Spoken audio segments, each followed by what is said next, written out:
To make a German short row, you knit to where you want to turn. Then you take your last stitch and slip it back to the left-hand needle. You take your yarn from the back and pull it over to the front, tightening the stitch right here. Turn your work, bring your yarn to the front to purl, unless you're doing a German short row in garter stitch. You'll start purling when you go back. So 1, 2, 3, 4, 5, 6, 7, 8. Let's turn here. So we move the yarn to the back again, slip the stitch to the left, and bring your yarn from the back to the front. Turn again.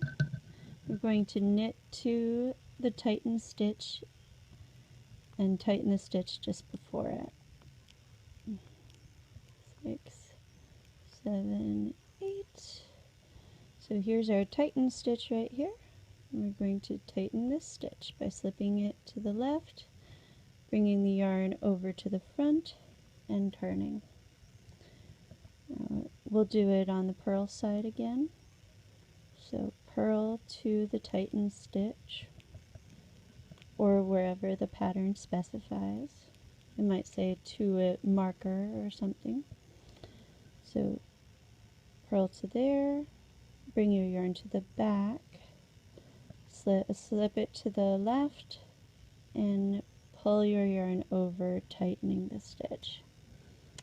Now we're going to knit to and including the first tightened stitch now.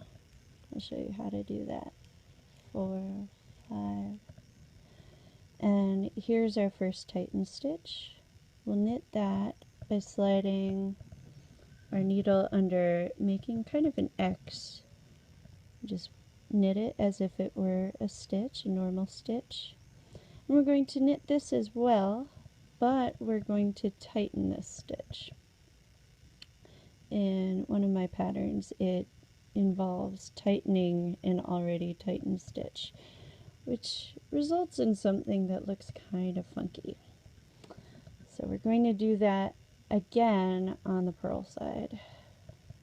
So knit to the tightened stitch, and then you purl that one, sort of like an X right there, and then we're going to do the same thing here, and then we're going to tighten it, and it is going to look a little sloppy, but when you're finished it won't look sloppy. So here you go, and we're going to knit to the end now.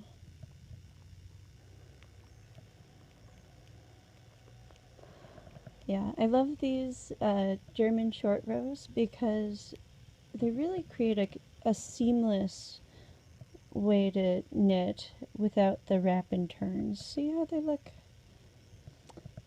It'll look even nicer once I've done a row or two. Okay. Okay. We're going to now purl to the end, and you'll see how that looks. So 1, 2, 3, 1, 2, 3, 4, 5, 6, 7. I don't know why I'm counting. This is a swatch. Alright.